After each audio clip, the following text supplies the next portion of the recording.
Welcome to lesson number 2. We're getting started on this one by going into COOLORS to look for some color harmonies. Now COOLORS is kind of cool because as you go through it, you can just hit the spacebar and it will randomly create different color palettes for you. As you find a color that you like, you hit the lock button and that's going to lock in that specific color. Once you've found a set of colors that you like, you're then going to make a copy of those colors, hex codes, and put those into your layers panel in Photoshop, just like we did in lesson number 1 with Adobe Color. Once you have your layers set up and you have all of your hex codes in there, just like in lesson number 1, we're going to start by using the Paint Bucket tool, turning on Contiguous and on all layers, and going through and coloring in the different parts of the image that we want to include. So for example here I have Contiguous turned off, all layers turned off, and when I click it colors in the entire page. We don't want to do that. We want to use that background layer, that layer number 1, as our outline, just like a coloring book page. So I'm going to turn on Contiguous and turn on layers, and then I'm just going to start painting in as I see fit. I'm using a dark orange and a light orange. I've got a dark brown that I'm going to use for the stems of the pumpkins and greens for the leaves.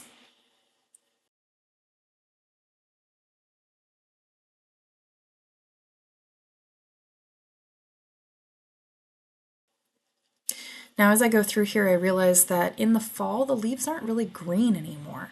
So just to get a good idea, I go and I search fall leaves. And I look at the images that appear in Google. And fall leaves tend to be more yellow, purple, and red. So I'm going to go back into COOLORS, make sure that I have the ones that I want to keep locked, and I'm just going to start searching for some other colors to be able to use.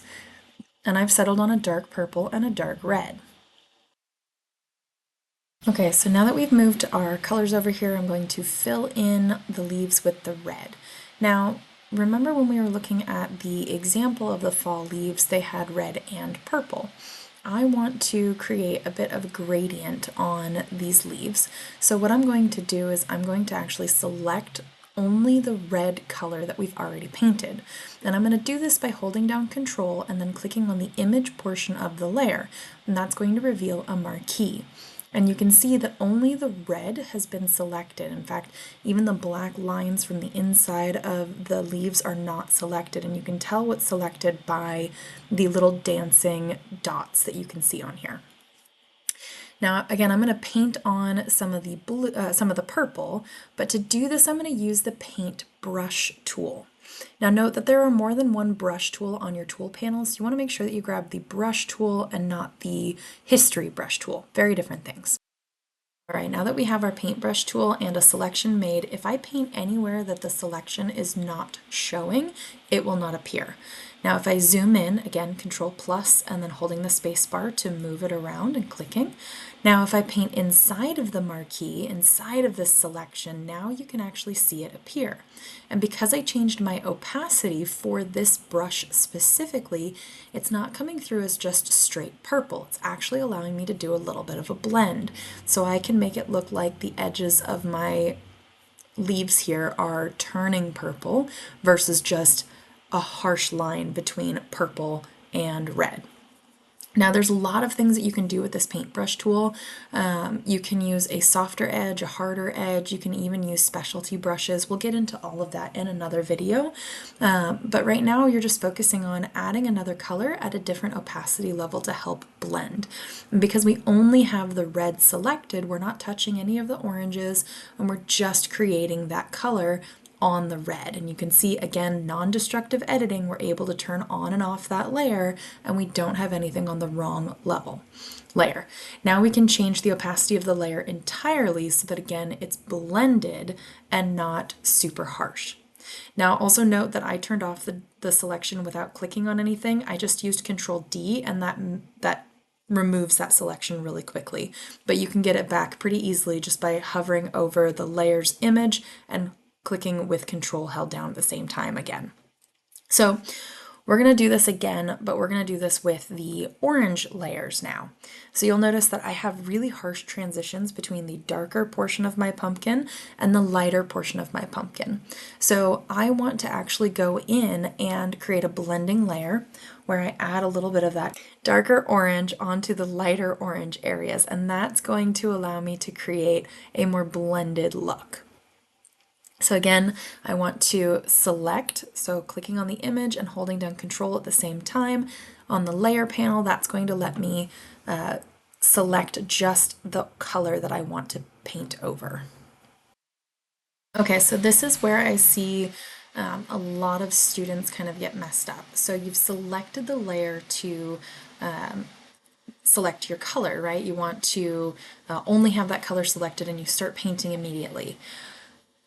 But after you've gone through and you've added in a whole bunch of detail, you've gotten it nice and just the way you think you want it, you realize you're on the wrong layer. So there's a couple of things we can do. Now, the first thing you might think to do is Control Z a whole bunch of times or go to the history panel. And the history panel is available on your screen there's about 3 little squares and an arrow that points back. And basically what that's saying is we can go back so many steps, but we can't go back to the beginning. So if I go all the way back to the earliest step I possibly can and I turn on and off my layer, I'm still going to see that that layer is still not what I need it to be. So I'm going to make a copy of the title of this layer, new layer, same title, and I can do a couple different things. So I'm going to set this to the lighter color, and on the layer that I kind of messed up, I'm going to try and use the paint bucket tool. So I've got Contiguous turned off so that it's just painting in that entire area, but because I'm on a layer that has color, that are different colors, I have to keep clicking until I get it to do just what I want it to do. And that works, but it's still not quite what I want it to be. The easier way to do this would just be to make sure that Contiguous is turned off, all layers are turned off, and I just use the brand new layer that's empty and I fill that in. So that's a really quick way to fix that. The next piece that we want to do is we can just change the opacity of that layer. So making that layer specifically more see-through. And what this is going to do is it's going to help blend that a little bit more naturally.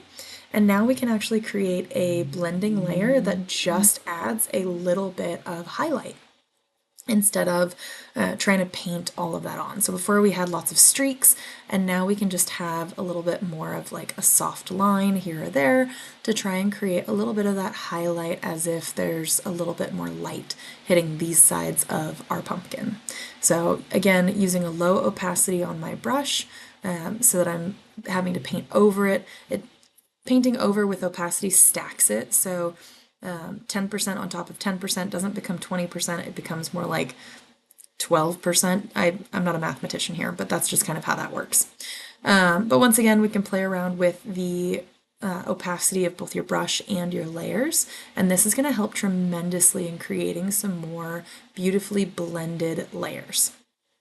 Okay, so now we're going to take that dark purple and I actually want to make this into our background. I think it would be a really nice color to kind of go against our oranges and our reds, and it fits in with the theme of what we're working on. So I'm going to make a new layer, I'm going to bring it down to the bottom, I'm going to turn on all layers, and I'm going to turn off all layers, and I'm just going to click once. And what that's going to do is it's going to now cover up my background layer so I can't see any of that black line that was my outline. So I actually want to go in, I turned off my purple layer, and I'm going to make a layer just for black. And then I'm actually going to turn back on the all layers, and I'm going to use my paint bucket tool to drop black in. And I've turned on Contiguous, I've turned on all layers, and that's going to basically create the coloring book page on a transparent background, which allows me to have that purple background color in there. So we also want to add a little bit more intrigue to our image. Purple just flat on its own is kind of boring. We want to add some dimension to this. So again, I'm using my brush tool. I'm changing my opacity on my brush, and I'm going to just kind of paint in to make it a little bit darker from the bottom, or from the top to the bottom. And again, painting over it multiple times, you have to click and release. That's going to make it darker as you go and just kind of adds to the intrigue a little bit, makes it a little bit more interesting. But I'm also noticing that because I turned on Contiguous, there are some parts of my coloring book page that are not turning up black in the when I put the purple background on there. So I need to make sure that I go back in and fill those in. Now if I keep Contiguous on, I have to click on every single one independently. But if I turn Contiguous off, I only have to find one line that's the right color, or the wrong color in this situation, and paint it in. And then everything in here is going to be that nice color. And now I can turn my background layers back on, and I have a finished product. That's the end of lesson number 2.